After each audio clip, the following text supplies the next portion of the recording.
The sun hung merciless in the bleached sky, bearing down on the parched earth like a curse that had lasted 3 months too long. Clara Mitchell stood at the edge of what had once been a creek, now nothing more than a scar of cracked mud snaking through the valley. She pressed a weathered hand to her forehead, squinting against the glare that bounced off the barren rocks. The bucket at her feet remained as empty as it had been when she'd left the cabin an hour ago. 26 years old and already a widow, Clara had learned that the frontier took more than it gave. Her husband Thomas had been dead 8 months now, caught in an ambush by bandits while their wagon train pushed westward toward what he'd called God's own country. God, it seemed, had abandoned this particular stretch of Wyoming territory, leaving behind only dust, thorns, and the skeletal remains of cattle that hadn't survived the drought.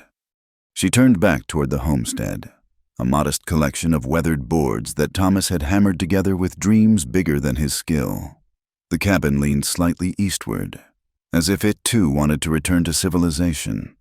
Inside, her younger sister Emma would be waiting, 12 years old and too thin, her bright eyes the only thing about her that hadn't been diminished by hardship. Clara hefted the empty bucket and began the trek back, her boots crunching on earth baked hard as pottery. The few head of cattle they had left stood listlessly in what passed for shade beneath a dying cottonwood, their ribs showing through dusty hides. She'd have to sell another one soon, though the prices in town kept dropping as more ranchers gave up and moved on. A dust devil whirled across the path ahead, and Clara paused to let it pass. That's when she heard the horses. The thunder of hooves came from the north, too fast and too many for honest travelers. Clara's heart hammered as she dropped the bucket and ran for the cabin, her skirts tangling around her legs. She'd made it halfway when the riders crested the hill, 5 men, faces obscured by bandanas, guns already drawn. "Emma!" Clara screamed. "Bar the door!" But it was too late. The lead rider, a massive man with cold gray eyes above his mask, spurred his horse directly into her path. Clara stumbled, fell hard on her hands and knees. The other riders circled, whooping like coyotes. Well, the leader drawled, dismounting with practiced ease. "What have we here? Pretty little widow woman, all alone." Clara pushed herself up, chin raised despite the fear coursing through her veins. "Take what you want and go. We have nothing of value." The man laughed, a sound like gravel in a tin cup. "Oh, I think you might be wrong about that." He took a step closer, and Clara could smell the weeks of trail dust and whiskey on him. "Boys, check the cabin. See what the widow's been hiding." 2 riders dismounted and headed for the house. Clara heard Emma's scream pierce the air, and she lunged forward, only to be caught by the leader's meaty hand on her arm. "Let her go!" Clara snarled, twisting against his grip. "She's just a child." "Feisty one," another bandit observed, circling on his horse. "Might be worth taking along. Newcomb." The one called Newcomb tightened his grip until Clara gasped. "Might at that. Been a while since—" The arrow came without warning, a whisper of death that suddenly sprouted from Newcomb's shoulder. He roared, releasing Clara as he clutched at the shaft. A second arrow found the mounted bandit's thigh before any of them could react. A lone rider appeared on the ridge, bow in hand, moving with liquid grace, even from a distance. Clara could see he was Native American, Lakota, by the look of his dress. He guided his paint horse with his knees while knocking another arrow, and this time it took one of the men at the cabin in the back. "Savages!" Newcomb bellowed, struggling to draw his pistol with his wounded arm. "Kill him!" But the warrior was already moving, his horse dancing sideways as bullets whined past. He dropped the bow and pulled a rifle from a leather scabbard, the motion so smooth it seemed like water flowing. The crack of his shot echoed across the valley, and another bandit toppled from his saddle. The remaining outlaws had seen enough. The wounded man by the cabin stumbled to his horse, and within seconds all 5 were fleeing, Newcomb cursing and clutching his shoulder as they disappeared over the hill in a cloud of dust. Clara stood frozen, her legs trembling, as the warrior walked his horse down the slope. He was younger than she'd expected, perhaps 30, with sharp cheekbones and eyes the color of deep earth. His chest was bare except for a bone breastplate, and sweat gleamed on copper skin marked with scars of other battles. He carried himself with the easy confidence of a man who had faced death many times. He stopped his horse a respectful distance away and studied her with those dark eyes. Clara felt her breath catch, not from fear, exactly, but from something else. Something unexpected that fluttered in her chest like a caged bird. "You hurt?" His English was accented but clear. Clara shook her head, not trusting her voice. The cabin door creaked open, and Emma peered out, eyes wide as saucers. "Clara?" her sister called, voice quavering. "It's all right. Em, stay inside." Clara never took her eyes off the warrior. "Thank you," she managed. "They would have." She couldn't finish the sentence. He nodded once, then glanced at the dying cattle, the dry creek bed, the failing homestead. Something shifted in his expression. Pity, perhaps, or understanding. "This land is hard." "Harder when you are alone." "I manage," Clara said, lifting her chin again. That stubborn pride that had kept her going these 8 months. The ghost of a smile touched his lips. "Yes, I see this." He shifted on his horse, and Clara noticed a dark stain spreading on his side. Blood. "You're wounded," she said, starting forward before catching herself. He glanced down as if surprised. One of the bandit's wild shots had found its mark, grazing his ribs. "It is nothing."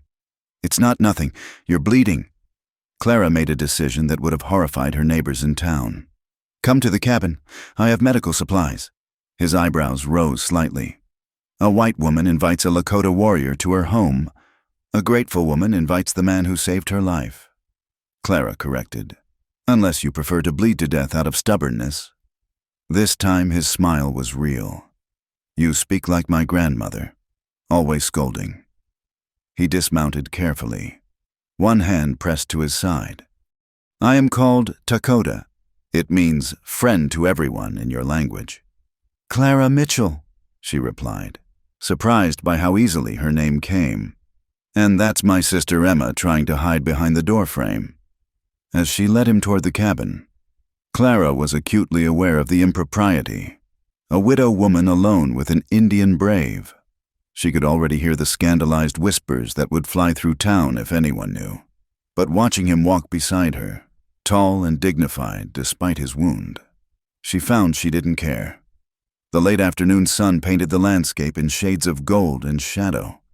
Clara picked up her abandoned bucket, noting how Lakota's eyes tracked the movement, cataloging every detail of this failing homestead.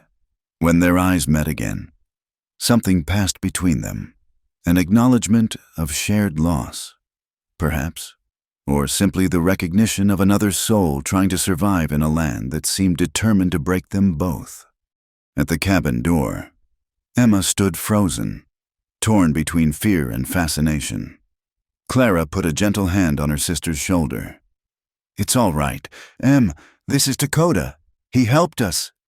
As they entered the dim interior of the cabin, Clara couldn't shake the feeling that something fundamental had shifted, like the earth moving beneath her feet.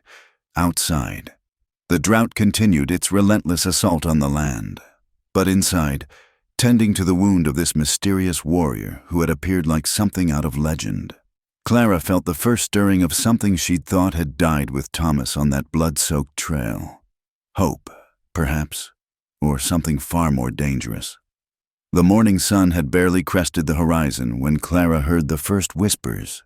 She'd ridden into Willow Creek for supplies, Emma at her side, and the change in atmosphere was immediate. Mrs. Henderson, who usually greeted her warmly at the general store, turned away with pursed lips. Two men lounging outside the saloon stopped their conversation to stare, their eyes hard with judgment. "Did you hear, Mrs.?" Patterson stage whispered to her companion as Clara passed. "The Mitchell widow's been harboring one of them savages, right in her own home." Clara's spine stiffened, but she kept walking. Emma's small hand clutched tightly in hers. News traveled fast in a town of 300 souls, faster when it involved scandal. Inside Morrison's general store, the proprietor, a usually jovial man named Harold Morrison, barely looked up from his ledger. Mrs. Mitchell. Mr. Morrison, I need flour, salt, and whatever dried beans you have. Clara kept her voice steady, though her heart raced. She could feel the eyes of other customers boring into her back. That'll be credit, I suppose. Morrison's tone was cooler than the morning air. As always, you know I'm good for it come cattle sale time. Morrison finally looked up. His weathered face creased with disapproval. Thing is, Mrs. Mitchell, credit's based on trust, and folks are saying you can't be trusted to act proper anymore. Heat flooded Clara's cheeks. I beg your pardon. You heard me? He leaned forward, lowering his voice. Keeping company with Indians. What would your late husband think? He'd think I should show Christian kindness to a man who saved my life and Emma's. Clara shot back, her temper flaring. Or perhaps you'd have preferred those bandits had their way with us? Morrison had the grace to look uncomfortable, but his resolve didn't waver. There's proper channels for such things. The sheriff, the cavalry post, 20 miles away. Clara interrupted. We'd have been dead long before. Clara! The deep voice came from behind her, and she turned to find Reverend Josiah Walsh, the town's Presbyterian minister, unlike the others. His blue eyes held compassion rather than condemnation. Perhaps we might speak outside? Clara glanced at Emma, who was shrinking against her side, clearly distressed by the hostile atmosphere. Very well. Outside, Reverend Walsh led them to a quiet spot beside the church. He was a tall, spare man in his 50s, with silver threading through his dark beard. I've heard the talk, he said without preamble, and I want you to know that not everyone shares the harsher opinions being expressed. But most do, Clara said bitterly. Fear makes people unkind. Mrs. Mitchell, they see an Indian and remember only the stories of raids and violence. He paused, studying her with those keen eyes. Is it true? Did you tend to a Lakota warrior? Clara lifted her chin. His name is Dakota. He saved us from bandits and was wounded in the process. I cleaned and bandaged a bullet graze. He left before sunset. She met his gaze steadily. Tell me, Reverend, what sin did I commit in that? A small smile played at the minister's lips. None that I can see. The Good Samaritan didn't ask the wounded man's tribe before offering aid. He glanced around, then leaned closer. But you must understand. Clara, these people are frightened. The Indian wars may be winding down, but the wounds are fresh. Many here have lost family to raids, just as the tribes have lost to us. So I should have let him bleed. No, Walsh sighed. But perhaps you should be discreet about any future encounters. Clara almost told him there would be no future encounters, but the words stuck in her throat, because the truth was, Dakota had returned, twice now. He'd appeared at the edge of her property as the sun set, checking on them, bringing a rabbit he'd snared or showing Emma how to find water by watching the birds. Each time, he'd kept a respectful distance, never presuming. But Clara had felt that same flutter in her chest, that dangerous awakening of something she'd thought buried with Thomas. Mrs. Mitchell! The sharp voice belonged to Martha Blackwood, the mayor's wife and the town's self-appointed moral guardian. She approached like a warship under full sail, her black bombazine dress rustling with indignation. I'm glad I caught you.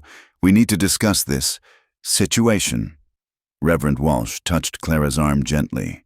Remember, discretion. He murmured, then tipped his hat to Mrs. Blackwood and retreated. Mrs. Blackwood, Clara said evenly. Don't you Mrs. Blackwood me, young woman? The older woman's eyes glittered with righteous fury. Do you have any idea what you've done? The example you're setting? Emma pressed closer to Clara's side. We should go, the girl whispered. But Mrs. Blackwood wasn't finished. You're a widow, Mrs. Mitchell.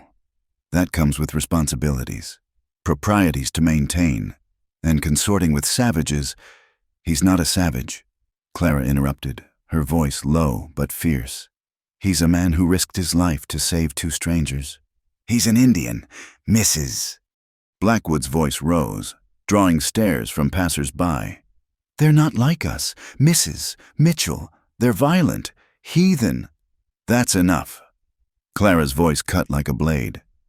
"Good day, Mrs. Blackwood." She turned to leave, but the woman grabbed her arm. "You listen to me. Clara Mitchell, you can't love a Lakota warrior. It's not just improper, it's unnatural. It's against God's law and man's law, and this town won't stand for it." Clara carefully removed the woman's hand from her arm. "I haven't said anything about love. Mrs.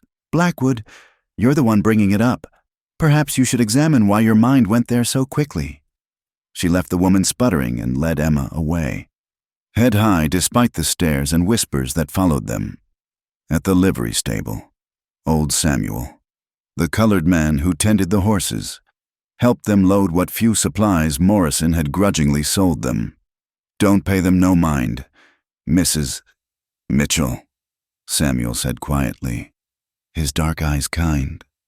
"Folk always fear what they don't understand." "Thank you, Samuel." Clara's throat felt tight. At least someone in this town remembered human decency. The ride home was quiet. Emma huddled against her sister as their old wagon creaked along the rutted trail. Finally, the girl spoke. "Clara, are we in trouble?" "No, sweetheart. People are just upset. Because of the Indian man? Dakota?" Clara glanced at her sister. "Does he frighten you?"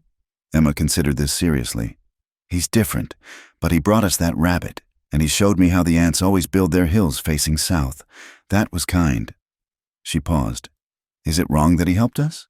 "No, Em, it's never wrong to help someone or to accept help when offered." "Then why is everyone angry?" Clara didn't have a good answer for that. How could she explain decades of bloodshed and hatred to a 12-year-old? How could she explain that skin color and cultural differences could make people forget basic humanity? As they approached the homestead, Clara's heart inexplicably lightened. She told herself it was just relief at being away from the town's hostility. But deep down, she knew the truth. She was hoping to see him again. And there he was, sitting his paint horse at the top of the ridge like something out of a dream. The late afternoon sun caught the red and white eagle feathers in his hair, made his copper skin glow like burnished metal. He raised one hand in greeting, then started down the slope. "He's here," Emma said, and Clara was surprised to hear excitement rather than fear in her sister's voice. Dakota met them in the yard, dismounting gracefully. His dark eyes took in their meager supplies, the tightness around Clara's mouth, Emma's subdued demeanor. "The town was unkind," he said. It wasn't a question. "Word travels fast," Clara replied, unhitching the horses. "They don't approve of my choice in saviors." Something flickered in his eyes. Hurt, perhaps, quickly masked. "I've brought trouble to you." "No." Clara turned to face him fully. They brought trouble to themselves with their narrow minds and cold hearts. He studied her for a long moment, and Clara felt that dangerous flutter again.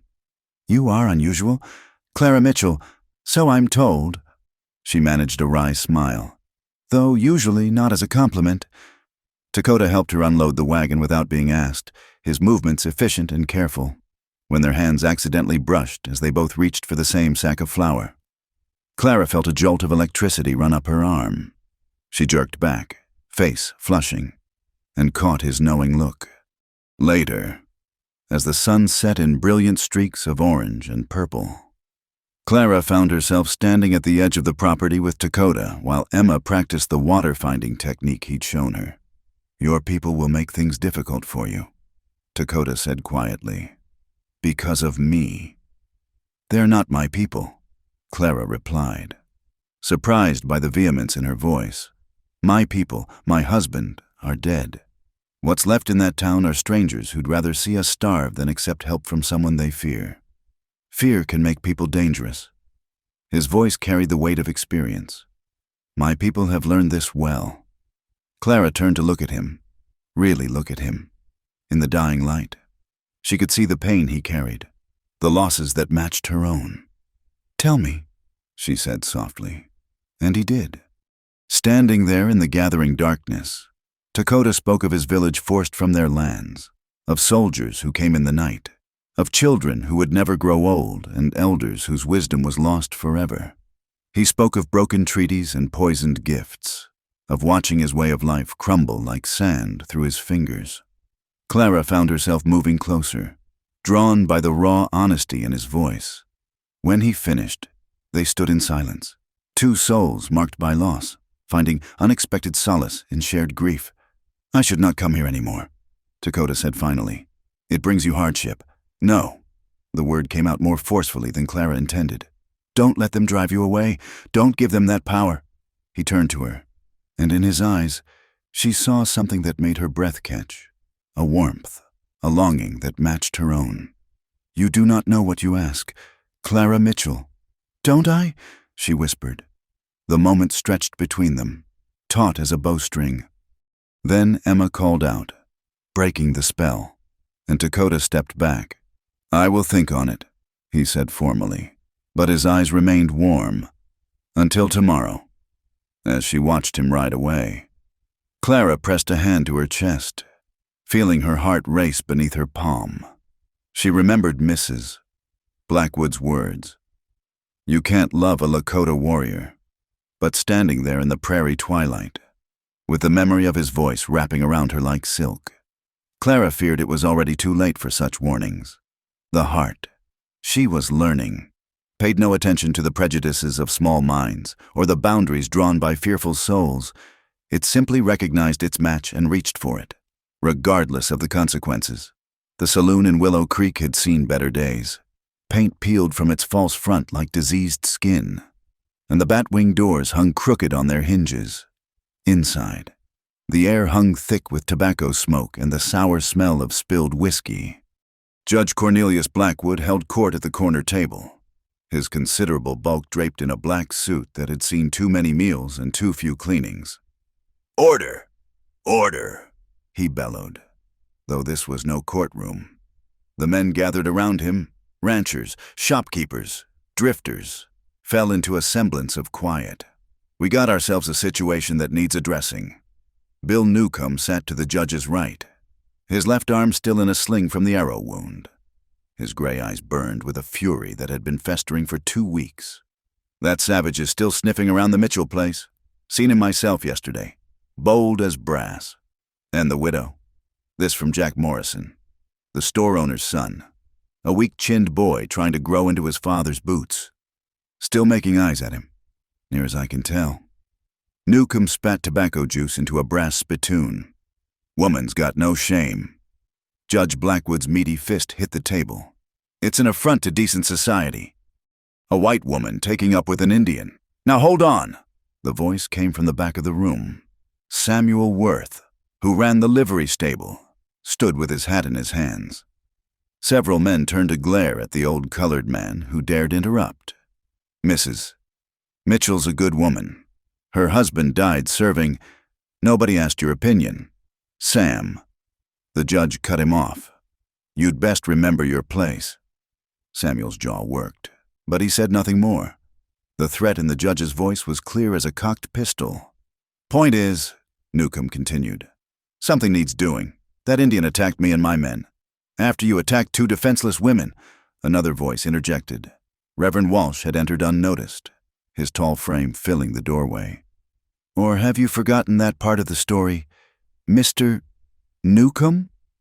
An uncomfortable silence fell. Even in this rough crowd, the minister commanded some respect. "We weren't going to hurt him," Newcomb muttered, not meeting the Reverend's eyes. "Just having a bit of fun. The kind of fun that ends with widows and orphans dead in the dirt," Walsh said quietly. "I've buried enough victims of such fun to know." Judge Blackwood's face reddened. "Reverend, with respect, this is a matter of law and order. That Indian assaulted white men. He's trespassing on white land, and he's interfering with a white woman." "Interfering?" Walsh's eyebrows rose. "Has Mrs. Mitchell filed a complaint? Has she asked for protection?" "She's not thinking straight." "Mrs. Blackwood interjected from where she stood near the bar. surrounded by other town wives. The poor dear is clearly suffering from hysteria brought on by her husband's death. She needs guidance, not— A laugh cut through her words. Beth Sullivan, who ran the town's only boarding house, shook her head. Hysteria? Clara Mitchell's the sanest woman in this town, survived what would break most of us, and kept that homestead running. Which is why it's so tragic, Mrs. Blackwood insisted. To see her fall under the spell of that savage— Spell? Beth's voice dripped sarcasm. Maybe she just appreciates a man who saved her life instead of trying to— Enough, Judge Blackwood roared. The point is, we got laws in this territory. No Indians within town limits without permission. No fraternizing between the races. It's for everyone's protection. Those aren't laws, Reverend Walsh said mildly. They're your prejudices dressed up in legal language. The judge's face went purple. You questioning my authority, Reverend? I'm questioning your Christianity, Judge, but that's between you and the Lord. Meanwhile, 20 miles away, Clara worked alongside Lakota under the scorching sun. He'd shown her how to read the land for hidden water, following subtle signs, a line of greener grass, the way certain bushes grew, the patterns of animal trails. Here, he said, kneeling beside a cluster of sagebrush. You see how the earth is different, darker? Clara knelt beside him, acutely aware of his presence, the heat radiating from his copper skin. It looks the same to me. He took her hand, the touch sending sparks through her entire body, and pressed it to the ground. Feel. The earth tells its secrets to those who listen. The soil did feel different, cooler, with a hint of moisture. Clara's breath caught, not from the discovery, but from the way Lakota's thumb absently stroked across her knuckles. You feel it? His voice was low, intimate. Yes, she whispered, though she wasn't sure what she was acknowledging anymore. Emma watched from the shade of the dying cottonwood, her young eyes missing nothing. Over the past weeks, she'd grown comfortable with Lakota's presence, even looked forward to it. He'd taught her to track rabbits, to find edible plants, to read the weather in cloud formations. We dig here, Lakota said, releasing Clara's hand reluctantly. Not deep. The water table is high. They worked through the afternoon, taking turns with the shovel. Lakota had removed his shirt in the heat, and Clara found herself stealing glances at the play of muscles across his back, the old scars that told stories of survival. When their hands brushed as they changed positions, neither pulled away as quickly as they once had. By evening, they'd found water. Not much, but enough to sustain the garden Clara hoped to plant, as they sat exhausted but triumphant beside the new well, sharing water from Clara's canteen. The intimacy between them was palpable. You've saved us again, Clara said softly. No. Lakota's dark eyes held hers. We save each other. The words hung in the air like a promise. Clara felt herself leaning toward him, drawn by a force stronger than propriety or fear. His hand came up to cup her cheek, calloused thumb tracing her cheekbone with infinite gentleness. Clara, he breathed, and her name on his lips was like a prayer. Riders coming! Emma's shout shattered the moment. They jumped apart as 4 horsemen appeared on the ridge. Judge Blackwood, his son Edgar, Newcomb, and a 4th man Clara didn't recognize. Get inside, Clara told Emma, standing and brushing dirt from her skirts. Lakota rose beside her, his hand moving instinctively to the knife at his belt. The judge reined up in a cloud of dust, his bulk making the horse labor. Mrs. Mitchell. His eyes were cold as winter stone. We need to talk. Then talk, Clara said, chin raised. This Indian's been reported within town limits. That's against Territorial Ordinance 247. We're not within town limits, Clara pointed out. This is my land. Don't get smart with me, woman. The judge's face reddened. He's also been accused of assault on white citizens. You mean the bandits who attacked us? Clara's voice could have cut glass. The ones who were going to— That's under investigation. The judge cut her off. Point is, this Indian needs to come with us for questioning. No. Clara stepped in front of Lakota. He's done nothing wrong. Newcomb's hand moved to his gun, Step aside, widow woman. This ain't your concern. Everything on my land is my concern. Clara didn't budge. And you're trespassing. Edgar Blackwood, younger and meaner than his father, sneered. Listen to her. Protecting her pet savage. You sharing your bed with him too, Mrs. Mitchell. The crude insinuation hung in the air like a slap. Clara's face burned, but before she could respond, Lakota stepped forward. You will not speak to her this way, he said, his voice deadly quiet. Or what? Indian? Edgar's hand went to his pistol. You'll put an arrow in me? The tension stretched taut as a bowstring. Clara could feel violence hovering in the air like a storm about to break. Behind her, she heard the cabin door creak, Emma peeking out despite orders. It was Reverend Walsh who broke the standoff, riding up on his old mare. Gentlemen, he said mildly, though his blue eyes were sharp as flint. What seems to be the trouble? No trouble, Reverend, Judge Blackwood said through gritted teeth. Just executing the law. Ah. Walsh dismounted, moving to stand beside Clara. And which law would that be? The one about trespassing on private property? Because I believe that's what you're doing. Don't interfere, Reverend, the judge warned. I'm simply bearing witness. Walsh replied, as is my calling. The judge's face worked through several shades of red. Finally, he jerked his horse's head around. This isn't over, Mrs. Mitchell. You can't protect him forever, and you can't love a Lakota warrior. It's against nature, against God. Funny, Clara said, her voice steady despite her racing heart. I don't recall reading that in the Bible. Perhaps you could show me the verse? The judge's response was unrepeatable. He spurred his horse viciously, the others following. Newcomb cast one last venomous look over his shoulder before disappearing into the gathering dusk. When they were gone, Clara's legs gave out.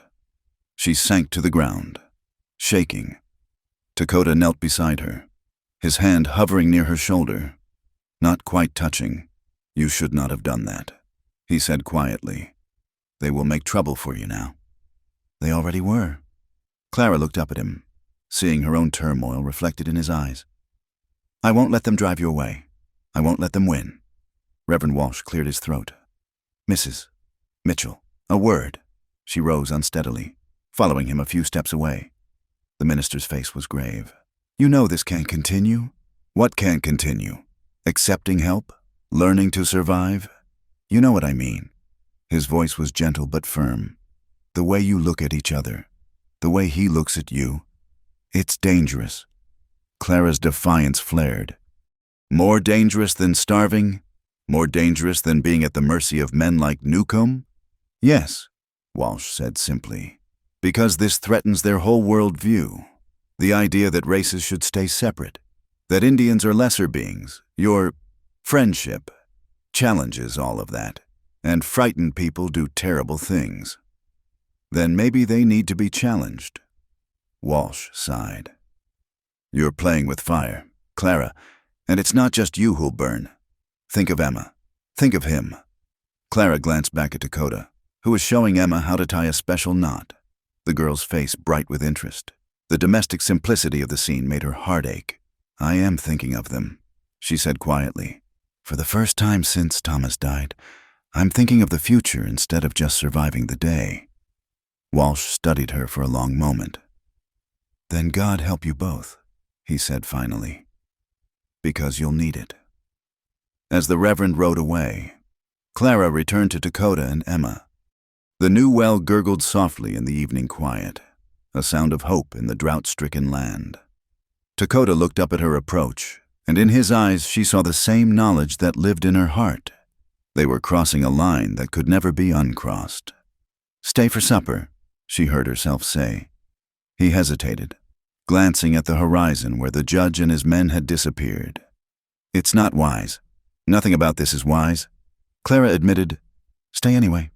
A slow smile spread across his face, transforming his warrior's features into something younger, almost boyish. Then I stay.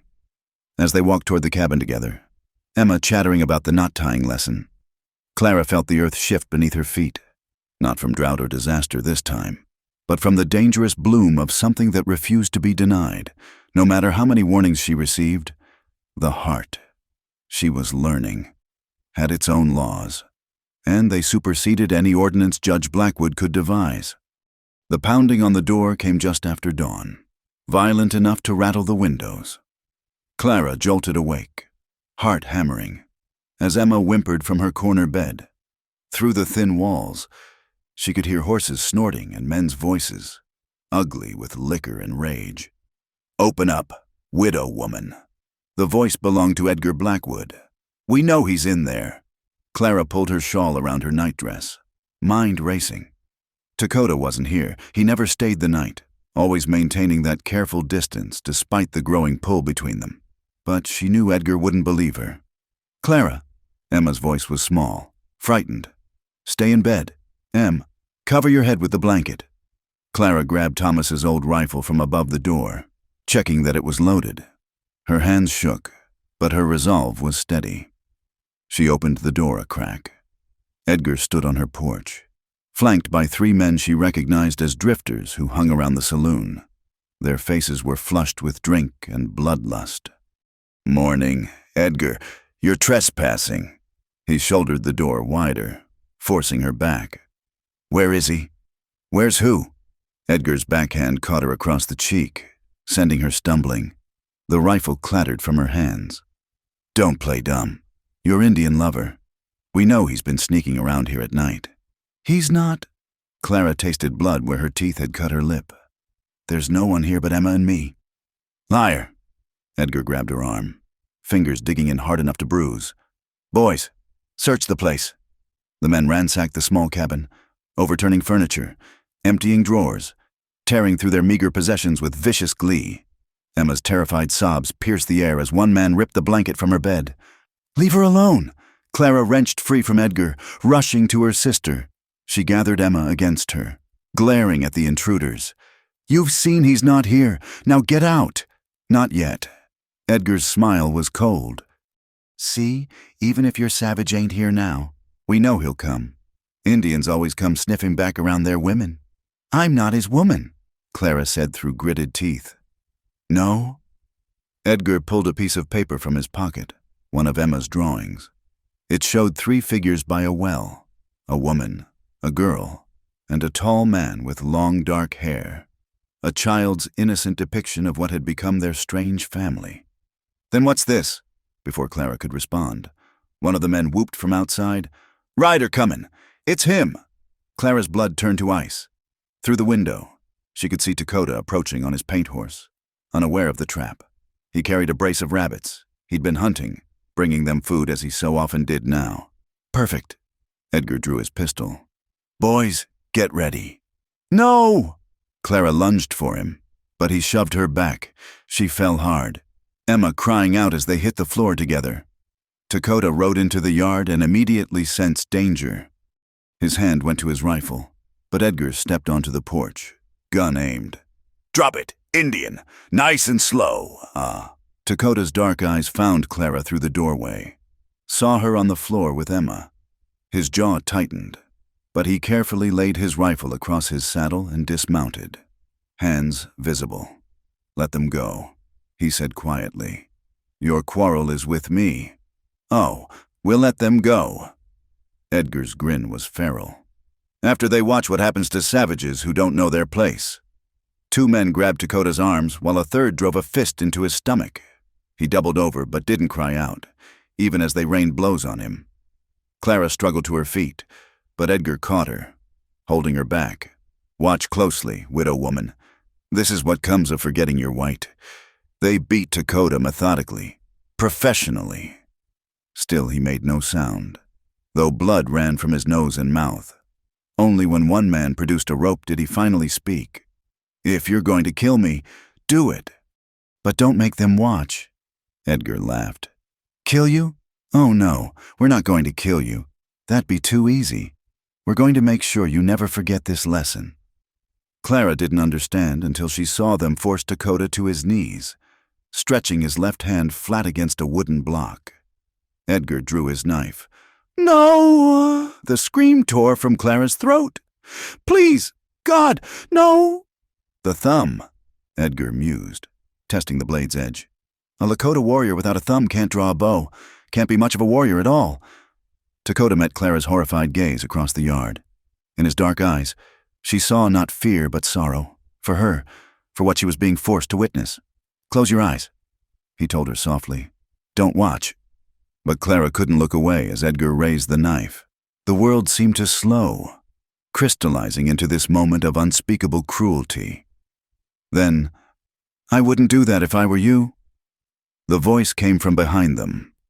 Judge Blackwood sat his horse at the edge of the property, and beside him, incredibly, was Reverend Walsh. The minister held a shotgun with surprising ease. Father, Edgar turned, confused. We're just teaching the savage. You're committing assault on my jurisdiction. The judge interrupted, his florid face unreadable. Let him up. But you said, I said we'd handle this legally. This isn't legal. The judge's eyes were cold as they surveyed the scene. Clara's bruised face, Emma's tears, Dakota's blood. It's thuggery. Let him up. Now. Reluctantly, the men released Dakota. He swayed but kept his feet, one eye already swelling shut. Clara broke free from Edgar and ran to him, catching his arm to steady him. Don't touch him, Edgar snarled, raising his hand to strike her again. The click of Reverend Walsh cocking his shotgun was very loud. Try it, boy. Give me the excuse I've been praying for. Edgar froze, hand still raised. For a moment, violence crackled in the air like lightning about to strike. Then Judge Blackwood spoke again. Everyone calm down. Edgar, boys, mount up. We're leaving. Father, now. The judge's voice brooked no argument. As the men reluctantly moved to their horses, he looked down at Clara. This isn't over. Mrs. Mitchell, there are legal ways to handle situations like this. You do well to remember that. Is that a threat? Clara's voice shook with rage more than fear. It's a promise. The judge turned his horse. Reverend, I'm surprised to see you here. Walsh's smile was thin. I felt called to make an early pastoral visit, divine providence, perhaps. When the riders had vanished over the ridge, Clara turned to Dakota, hands fluttering over his injuries. Let me see. He caught her hands gently. I'm all right. You're not all right. You're bleeding. Emma, fetch water and the medical supplies. As her sister scurried to obey, Clara's composure finally cracked. I'm so sorry. This is my fault. If I hadn't... Clara. His voice was soft but firm. Look at me. She met his gaze, tears streaming down her face, with infinite tenderness. He wiped them away with his thumbs, leaving smears of his own blood on her cheeks. This is not your doing, he said. Men like that need no excuse for cruelty, but they were here because of me, because of us. Her voice broke. Maybe everyone's right. Maybe I can't. Maybe we can't. Can't what? His hand still cupped her face, and despite everything, that electric connection hummed between them. Can't care for each other, can't find light in darkness, can't choose our own path? Reverend Walsh cleared his throat. They stepped apart, Clara blushing despite the circumstances. The minister dismounted, studying Dakota's injuries with a practiced eye. Nothing broken. Looks like you're lucky I decided to follow Edgar this morning. He glanced at Clara. Or blessed, depending on your perspective. Why did you? Clara asked, leading them all inside. Because I've seen that look in young men's eyes before. The look that comes right before they do something that can't be undone. Walsh helped Dakota to a chair. And because, despite my warnings, I believe you're good people caught in bad circumstances. As Clara tended Dakota's wounds, the minister kept watch at the window. Emma hovered nearby, clutching the drawing that had given them away. I'm sorry, she whispered to Dakota. I didn't mean... You drew truth, he told her gently, managing a smile through split lips. Never apologize for truth. The sun climbed higher, painting the cabin in golden light. Clara worked in silence, cleaning cuts, checking for broken ribs. Each touch was necessary. Medical, yet charged with unspoken emotion. When she finished, their eyes met and held. "We can't go on like this," she said quietly. "No," Lakota agreed. "We can't." Walsh turned from the window. "The judge won't let this go. He'll find a way to force you out, Mrs. Mitchell. Or worse." "I know."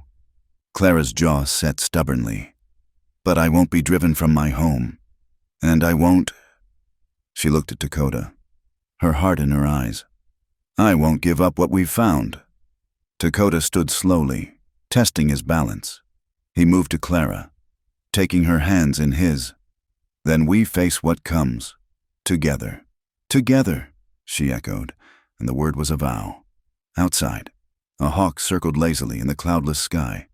The drought continued its relentless assault on the land, but in the small cabin, something else was growing, a love that refused to bow to hatred, a bond that strengthened with each threat against it. Reverend Walsh sighed, seeing the decision in their faces. "Then God help you both. You'll need all the divine intervention you can get." But as Clara stood there, hands clasped with Lakota's, their makeshift family united against the world, she thought perhaps they already had it. Love itself was a miracle in this harsh land. And miracles, she was learning, were worth fighting for. The stars that night seemed especially bright, as if bearing witness to what had been forged in violence and affirmed in defiance, under their ancient light. Clara and Lakota sat on the porch, not touching but connected by something deeper than physical proximity. "They'll come again," Lakota said quietly. "I know. I should leave. Draw them away from you." Clara turned to him, fierce as any warrior. "Don't you dare. We've already lost too much to fear. I won't lose you too." He studied her face in the starlight, this remarkable woman who stood against her own people for what she believed was right. "You humble me, Clara Mitchell, and you save me," she whispered. "Every day, in 1,000 small ways. You save me."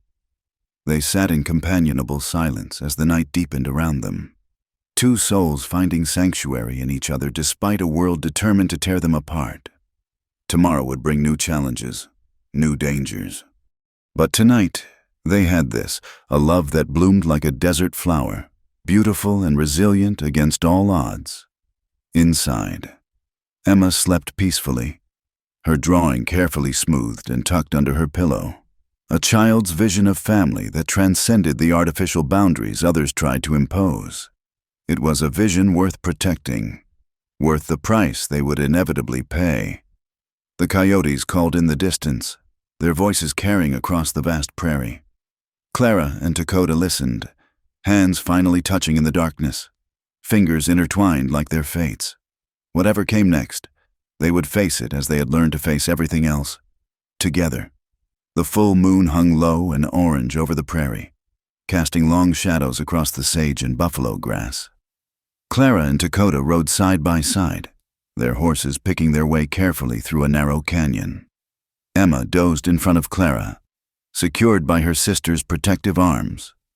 They'd been riding for 3 hours, putting distance between themselves and the homestead after Lakota's warning.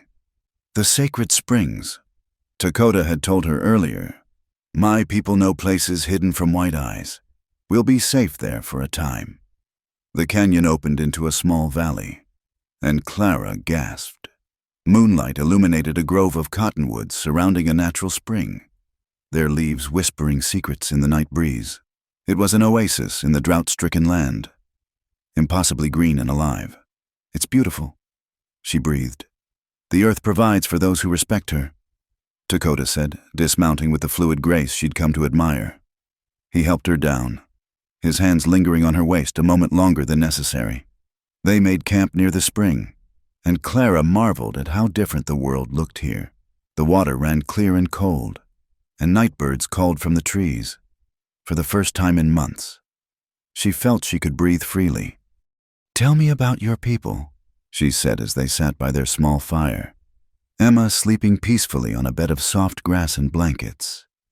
Lakota's eyes reflected the flames as he spoke of the Lakota way of life, the great buffalo hunts, the ceremonies that marked the seasons, The stories passed from grandparent to grandchild.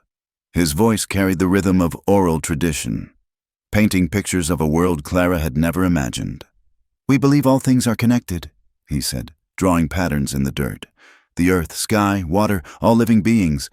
What affects one affects all. Is that why you helped us? Two strangers." He looked at her then, his gaze intense. "You were never strangers. My spirit recognized yours from the first moment." Clara's heart raced. The space between them seemed to shrink, the air growing thick with unspoken desire. She could see her own longing reflected in his eyes. "Lakota," she whispered. He moved closer, one hand coming up to trace the line of her jaw. "I have tried to keep distance between us, but my heart refuses to listen to wisdom." "Mine too," she admitted, leaning into his touch. Their lips met in a kiss that was gentle at first, then deeper, full of weeks of denied passion. Clara felt as if she were falling into starlight, every nerve ending alive with sensation.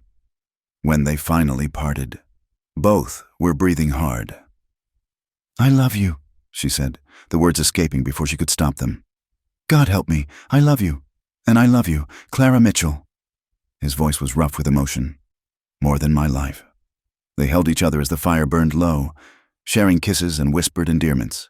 For these stolen hours, the outside world ceased to exist.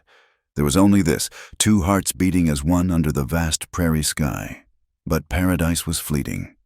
3 days later, as they prepared to return to check on the homestead, disaster struck with the swiftness of a rattlesnake.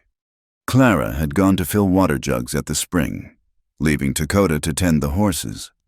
Emma was gathering berries nearby, her laughter echoing off the canyon walls. The attack came without warning, rough hands seizing Clara from behind, a cloth pressed over her mouth that smelled of something sweet and chemical.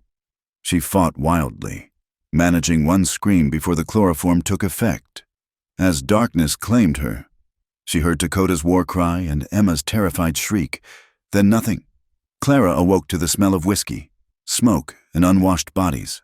Her head pounded, and her wrists were bound behind her. She was in some kind of shack, rough boards, dirt floor, a single lantern providing sickly light. Through a gap in the walls, she could see it was night. Well, Sleeping Beauty wakes. Bill Newcomb lounged in a chair across from her, his gray eyes glittering with malice. 2 other men sat at a rickety table, playing cards and passing a bottle. "Where's Emma?" Clara's voice came out as a croak. "Where's—" "Your sister's fine, for now." Newcomb stood, moving closer. "As for your Indian lover, well, let's say he put up quite a fight. Took 6 of us to bring him down." Terror clawed at Clara's throat. "If you've killed him—" "He's alive. Question is, for how long?" Newcomb crouched in front of her, his breath foul. "See, Judge Blackwood wants him dealt with all legal-like, public hanging. Make an example. But me?" He traced a finger down her cheek, making her skin crawl. "I got different ideas." Clara jerked away from his touch. "What do you want?" "Information. Where's his village? Where are the rest of his savage friends hiding?" "I don't know." The backhand came fast, snapping her head to the side. Stars exploded across her vision. "Wrong answer. Try again."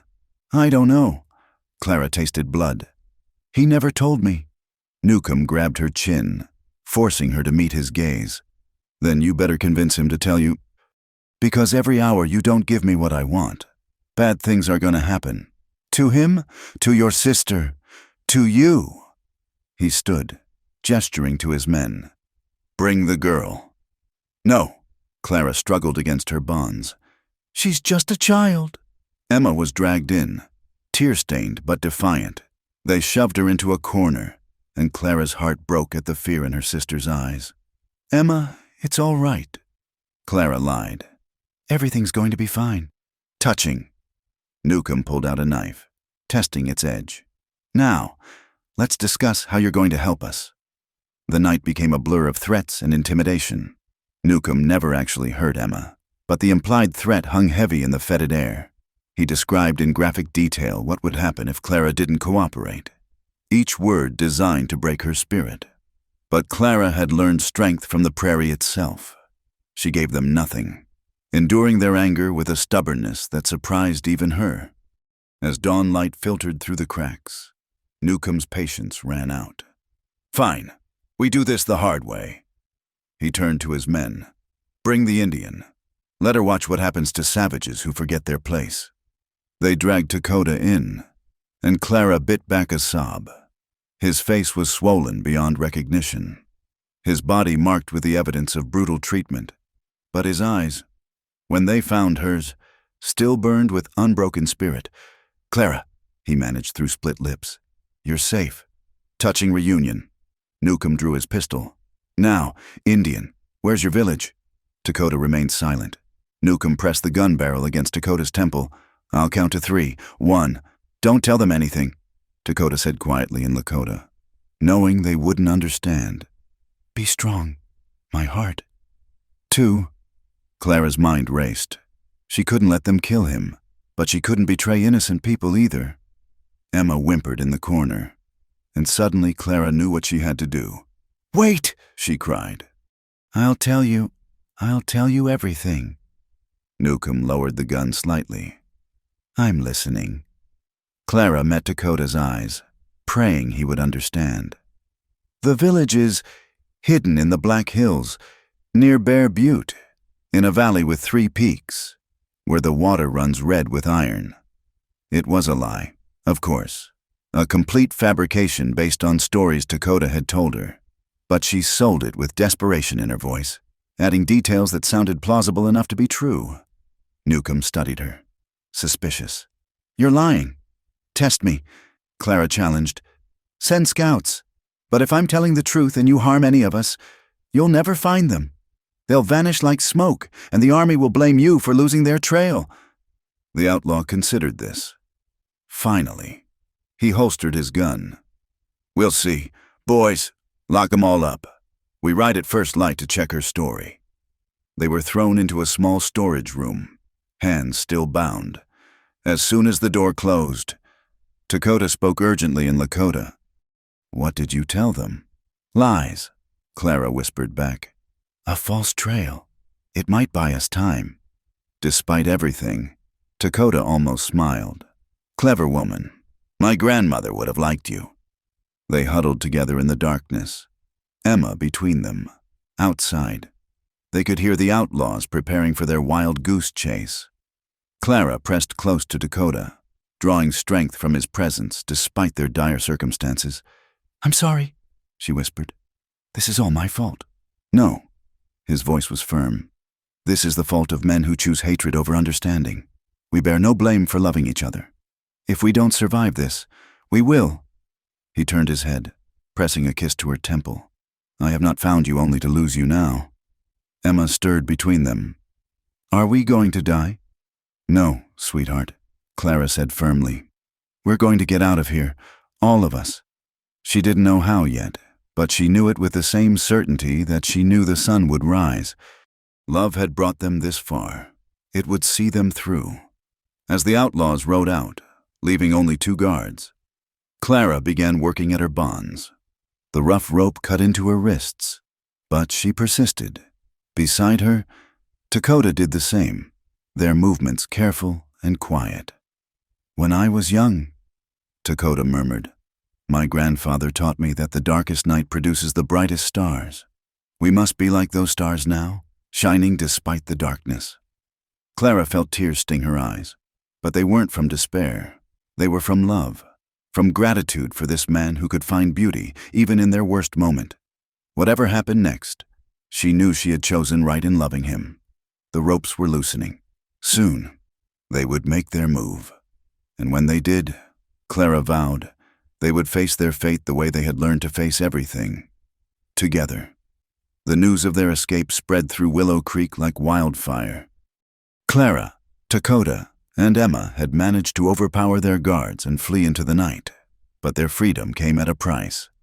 Now the entire town was in uproar, and Judge Blackwood had called an emergency meeting at the courthouse. Clara stood in the packed courtroom, her chin raised despite the hostility radiating from nearly every face.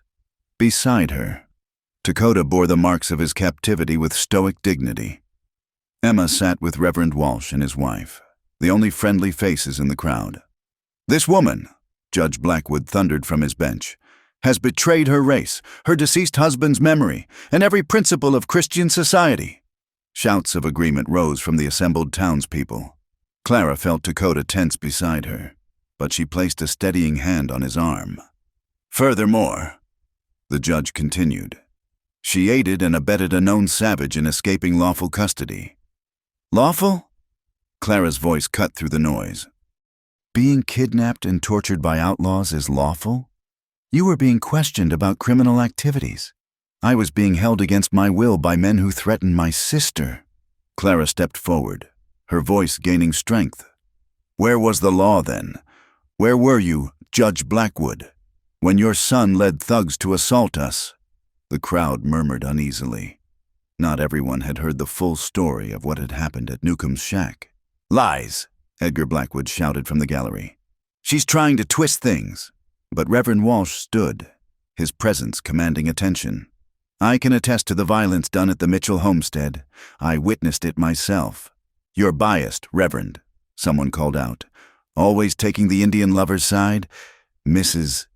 Beth Sullivan, the boarding house owner, surprised everyone by standing. "I'm not biased, but I know wrong when I see it. That woman and child were terrorized. If she sought comfort from the only person offering help, can we truly blame her?" "She's carrying on with a savage, Mrs. Blackwood shrieked. "It's unholy!" "What's unholy?" a new voice said from the back.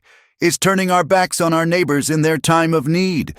All heads turned to see Samuel Worth, the elderly stable hand, making his way forward. Several white townspeople muttered disapprovingly at the colored man's boldness, but Samuel continued undaunted. "Mrs. Mitchell lost her husband serving this community. She struggled alone, trying to keep that homestead running and raise her sister, when she needed help. Did any of us offer it?" He looked around the room accusingly. "No, we let her suffer. Then when someone did help, happens to be an Indian, we condemn her for accepting." "That's different." Judge Blackwood slammed his gavel. "She's consorting with him. It's against nature." "Love is against nature?" Clara asked quietly, and the simple question seemed to echo in the sudden silence. "Kindness is against nature. Two people finding solace in each other's company while the world burns around them. That's what you find offensive." "You admit it, then." Edgar pointed triumphantly. "You love this savage." Clara looked at Dakota, seeing in his dark eyes the same strength that had sustained her through every trial. "Yes," she said clearly. "I love him, and I'm not ashamed." The courtroom erupted. Some shouted condemnation. Others seemed uncertain, and a precious few nodded with what might have been understanding. Through it all, Clara stood firm, her hand finding Dakota's. "Enough!" Judge Blackwood's face was purple with rage. "Clara Mitchell, you are hereby ordered to cease all contact with this Indian. He is banned from town limits and from your property. Any violation will result in his immediate arrest and execution." "You can't," Clara began. "I can and I have." The judge's gavel cracked like a gunshot.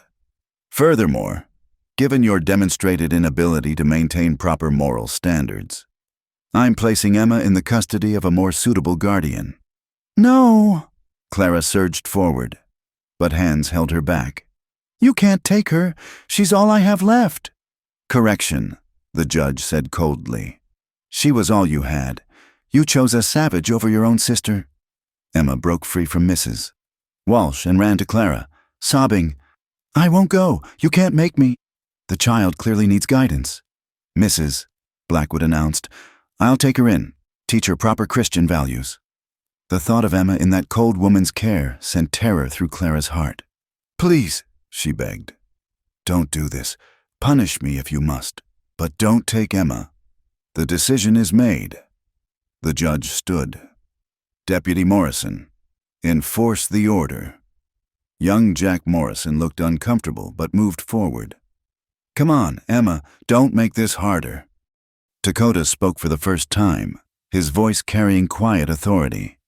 You speak of Christian values, yet show no mercy. You speak of law, yet practice cruelty. Your ancestors came to this land seeking freedom, yet you deny it to others. Silence! Savage! Edgar pulled his gun. One more word And what? Reverend Walsh stepped between them. You'll shoot an unarmed man in a courtroom? Show everyone here what Christian values really mean to you? The tension stretched taut, violence hovering like a storm about to break. Then, unexpectedly, help came from an unlikely source. Old Martha Hensley, the town's midwife and oldest resident, struggled to her feet. At 92, her word carried weight even Judge Blackwood couldn't ignore. I've lived long enough to see many things, she said, her voice creaky but clear. I've seen love in all its forms, and I'll tell you this. What I see between these two is real, more real than half the marriages in this town. Mrs. Hensley, the judge began. Don't you Mrs. Hensley me. Cornelius Blackwood. I delivered you, and I know exactly what kind of man you've become. She turned to address the crowd. We're so afraid of difference that we've forgotten how to be human. This woman found love after tragedy. Should we punish her for that? It's not proper, someone shouted. Proper? Martha's laugh was sharp. Was it proper when my grandmother, a white woman, married my grandfather, a Mexican vaquero? They faced the same hatred, but they loved each other for 50 years. She looked at Clara and Dakota. Love doesn't see color, only fear does. Her words created a ripple of uncertainty through the crowd. Some faces showed thoughtful consideration, though others remained hard with prejudice. Judge Blackwood sensed the shifting mood. Regardless of feelings, he spat the word. The law's clear. The Indian must go, and the child needs proper guardianship. Then I'll take her, Reverend Walsh announced. Emma can stay with my wife and me. Clara felt a surge of relief. The Walshes were kind people. Emma would be safe with them. But the thought of separation still tore at her heart. That's acceptable. The judge grudgingly agreed. But the rest of my ruling stands. Any contact between Mrs. Mitchell and this Indian will result in severe consequences. As the crowd began to disperse, Clara knelt beside Emma.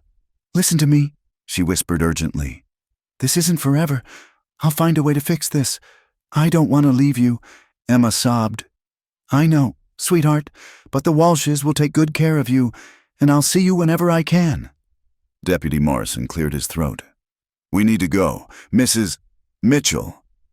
Clara stood, facing Dakota one last time. They couldn't embrace, couldn't even touch with so many hostile eyes watching. But their gaze held everything. Love, promise, determination. This isn't over, she told him quietly. No, he agreed. It's just beginning. As they were forcibly separated, Clara felt as if her heart was being torn in two. But beneath the pain, a fierce resolve was building. They thought they could break her by taking away everything she loved. They were wrong. That night, alone in her empty cabin, Clara sat by the window watching the stars. Somewhere out there, Dakota was watching the same sky, and in town, Emma was crying herself to sleep in an unfamiliar bed. The knock at her door made her jump. She grabbed the rifle, approaching cautiously. Who is it? A friend, came the whispered reply. She opened the door to find Beth Sullivan, along with Samuel Worth and, surprisingly, old Martha Hensley.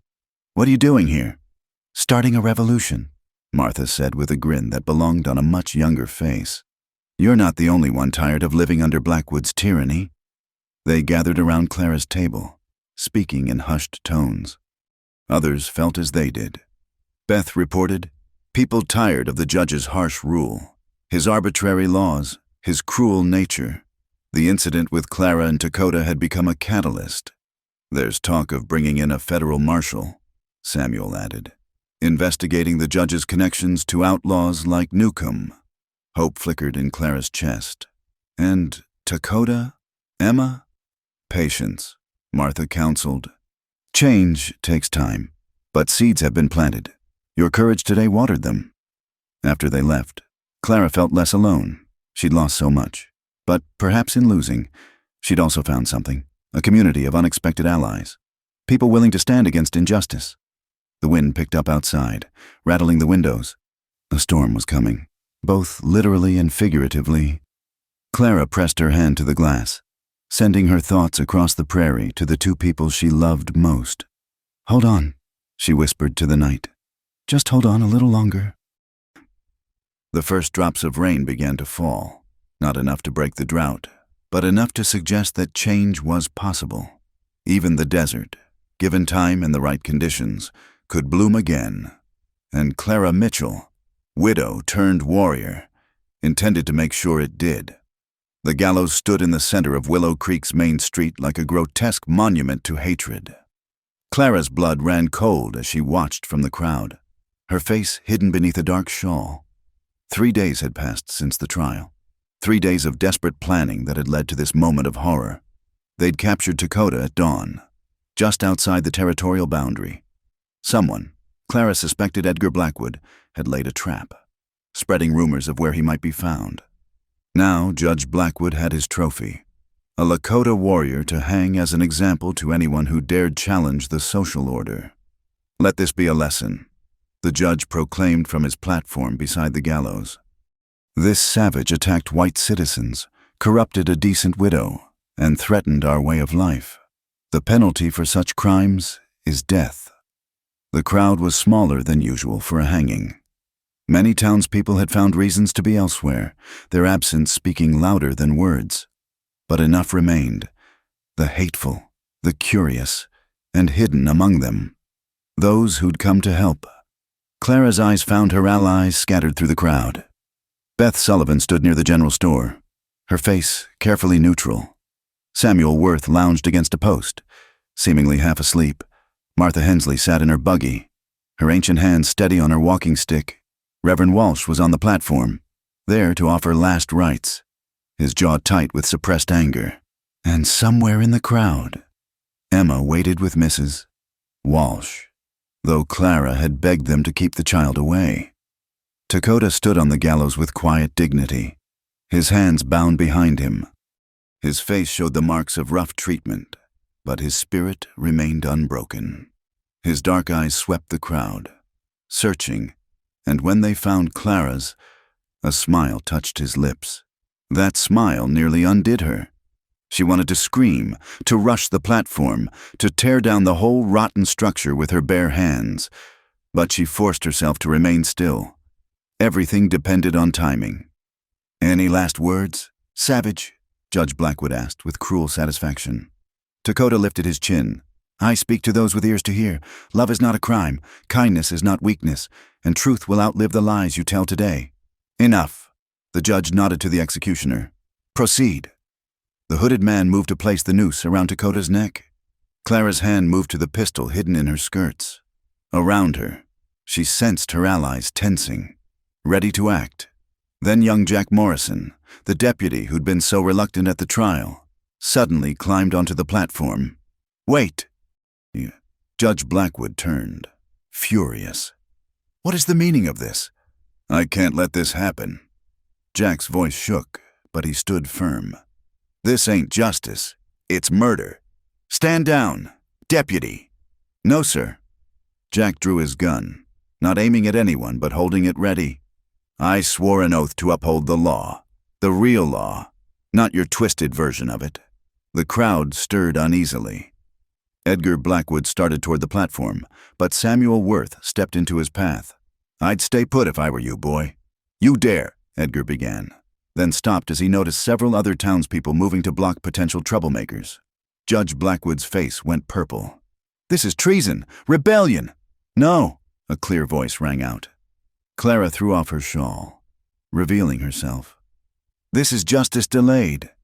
She climbed onto the platform, and gasps rippled through the crowd.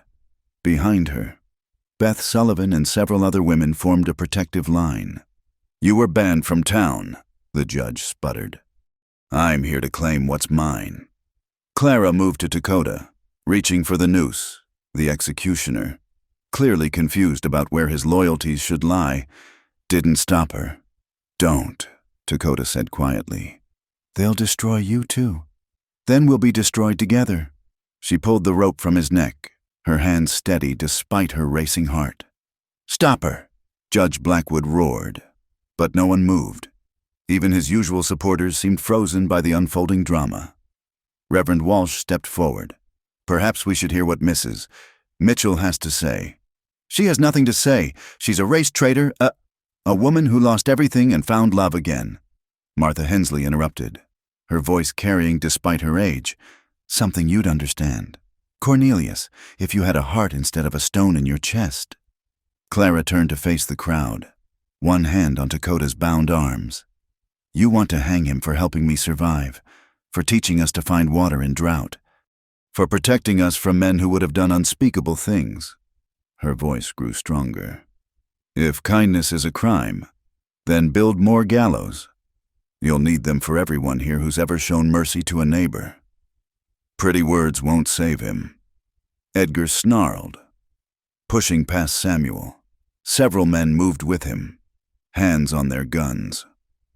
Or you. But before violence could erupt, the thunder of hooves filled the air. A dozen riders appeared at the end of the street, and Clara's heart leaped as she recognized the lead figure, Federal Marshal Thomas Wade, a man known for his incorruptibility. Nobody move, Marshal Wade commanded, his star glinting in the morning sun. This town is under federal investigation for corruption, conspiracy, and violation of territorial law. Judge Blackwood's face went from purple to white. You have no authority. I have every authority. Wade dismounted, his weathered face grim, including several sworn statements about your dealings with outlaws. Judge, seems you've been taking bribes to look the other way while they terrorize homesteaders. Lies! But the judge's voice lacked conviction. We'll see. Deputy Morrison, I understand you have evidence to share? Jack nodded, relief plain on his face. Yes, sir. Documents, financial records, proof of the judge's connections to Bill Newcomb's gang. The crowd exploded in shocked murmurs. Clara felt Dakota tense beside her and squeezed his arm reassuringly.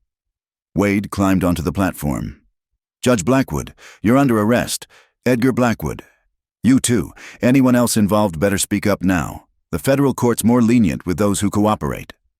As the marshals moved to arrest the Blackwoods, Clara quickly untied Dakota's hands.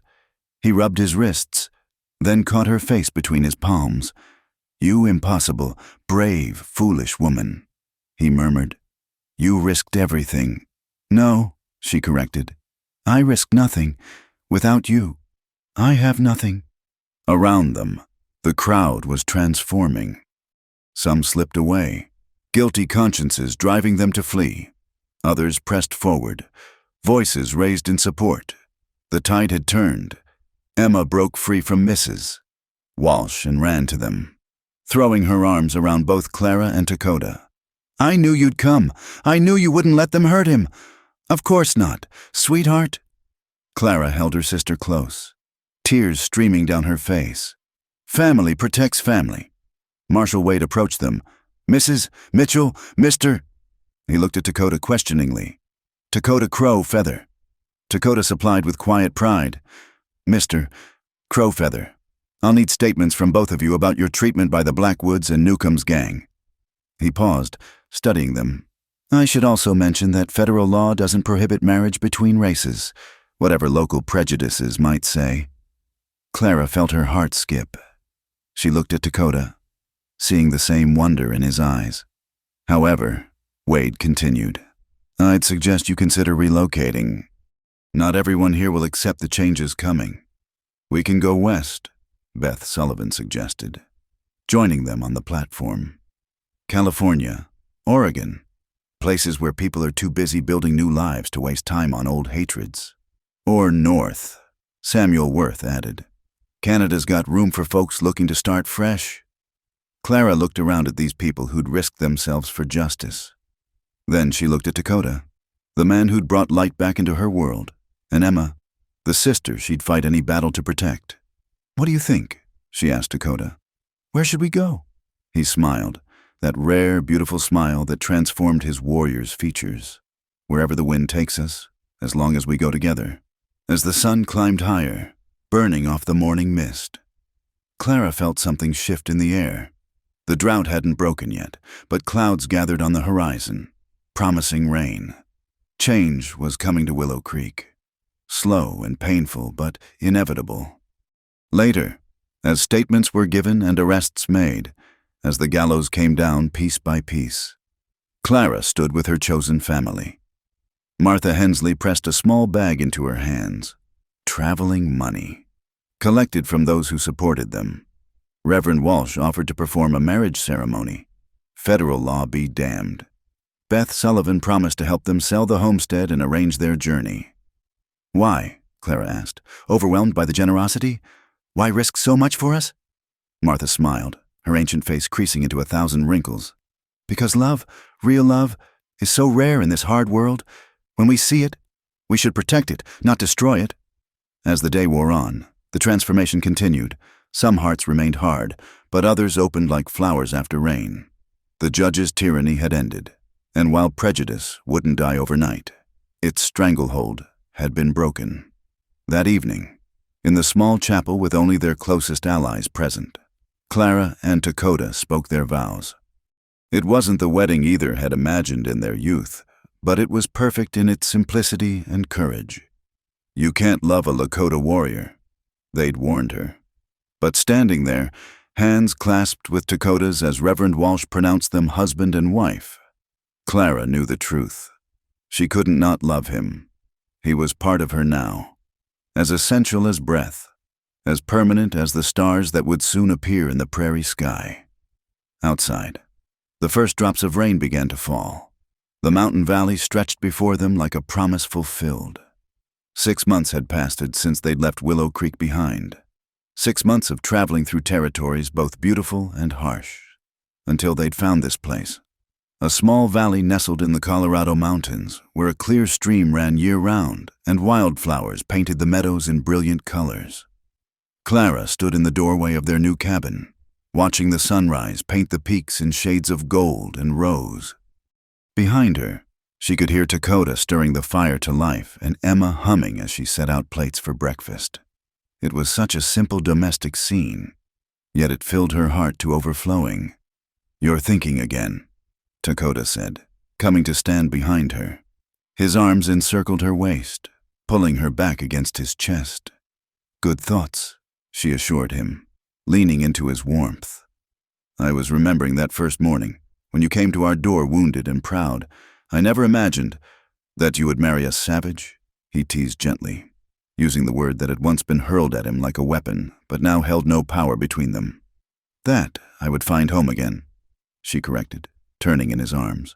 "Not in a place, but in a person." He kissed her then, slow and sweet, until Emma's exaggerated gagging sounds made them laugh and separate. "You two are impossible," the girl declared, but her eyes sparkled with happiness. At 13 now, she was growing into a lovely young woman, confident and strong in ways she never could have been under the shadow of Willow Creek's prejudices. They ate breakfast together, planning the day's work. There was always something to do, tending the garden, caring for their small herd of horses, maintaining the cabin. But it was good work, honest work, building something together instead of just surviving alone. After breakfast, a familiar whistle echoed across the valley. Clara smiled, recognizing the signal. Soon, their nearest neighbors appeared, Marcus and Sarah Chen, a Chinese immigrant and his Mexican wife who'd faced their own share of prejudice before finding refuge in these mountains. "Mail day," Sarah called, waving a canvas bag. "Once a month." Marcus made the journey to the nearest town for supplies and mail. It was their main connection to the outside world. They gathered around as Sarah distributed letters. There was one from Beth Sullivan, now running a boarding house in San Francisco. One from Reverend Walsh, updating them on the changes in Willow Creek. And, surprisingly, one from Jack Morrison, the former deputy who'd helped save Dakota's life. Clara read Jack's letter aloud. He'd become the new sheriff after the Blackwoods removal, and was working to make the town more just. "Old Martha Hensley sends her regards." Clara read, "She says to tell you she was right. Love does outlive fear. She passed peacefully last month, age 93, still causing trouble to the end. They observed a moment of silence for the fierce old woman who'd stood up for them when it mattered most. "Any word from your people?" Sarah asked Dakota gently. He nodded, pulling out a different kind of message. Symbols marked on deerskin. "My cousin writes that the reservation conditions are hard, but they endure. Some speak of the changes coming, of children learning both ways, the old and the new." His voice carried sadness, but also hope. Perhaps Emma's children will live in a world where they need not choose between their heritage and their future. "Our children," Clara corrected softly, placing a hand on her still flat stomach. She'd been waiting for the right moment to tell him, and the joy that lit his face was worth the wait. "Truly," he breathed, his hand covering hers. "Truly. Come spring, Emma will have a niece or nephew to boss around." Emma squealed with delight, and the Chens offered congratulations. As the women fell into animated discussion about babies and preparations, Marcus drew Dakota aside. "There's something else," he said quietly. "News from town. There's been Indian trouble north of here, raids on settlements.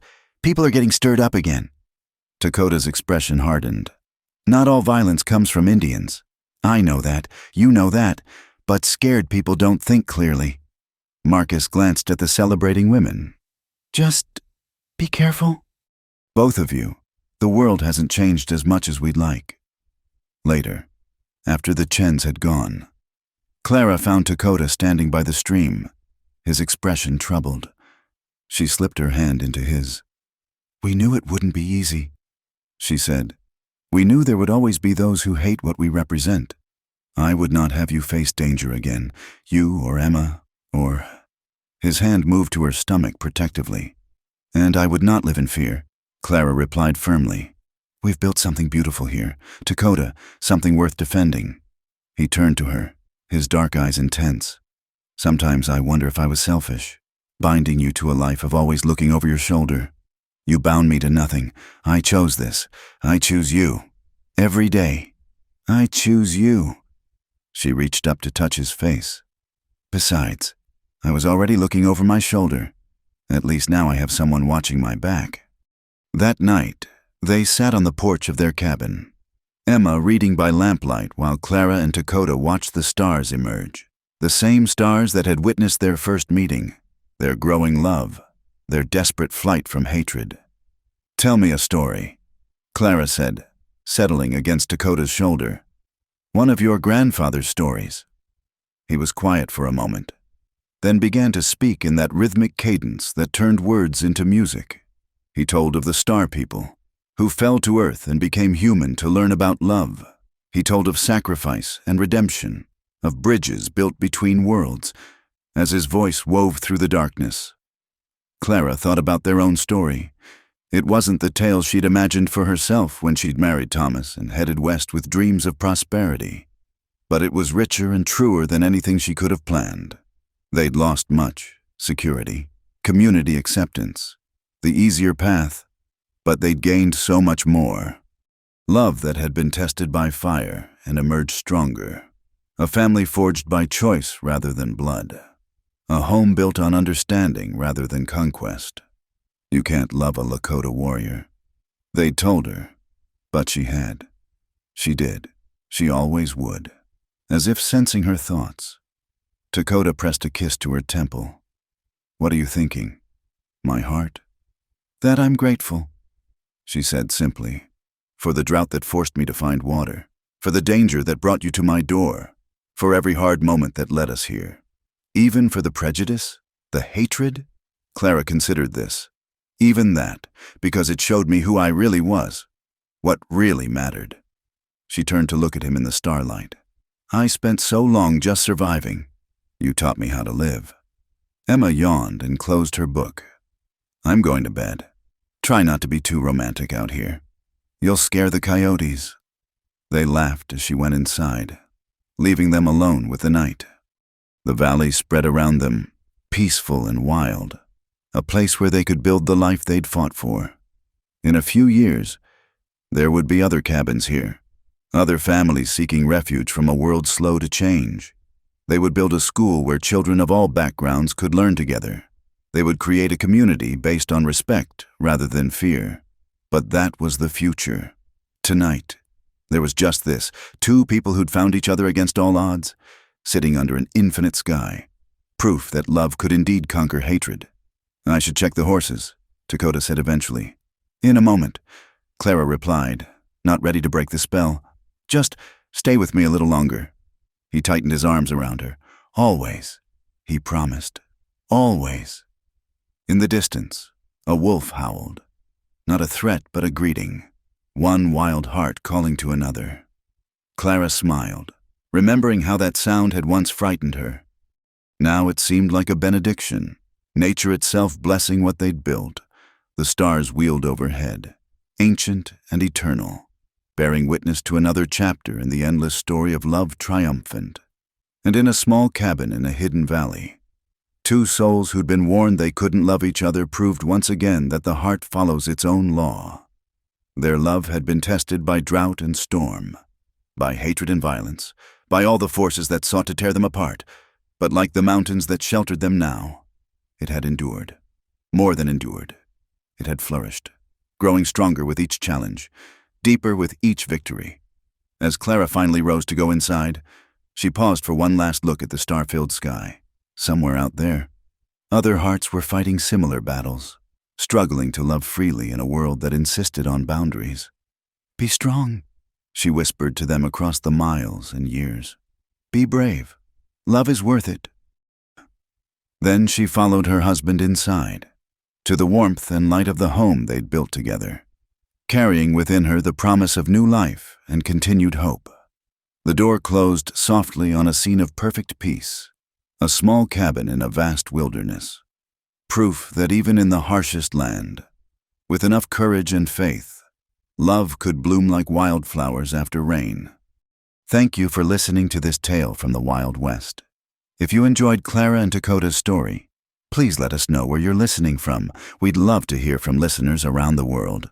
Don't forget to subscribe to From Wild West channel for more stories of courage, love, and adventure from America's frontier. Share your thoughts in the comments below.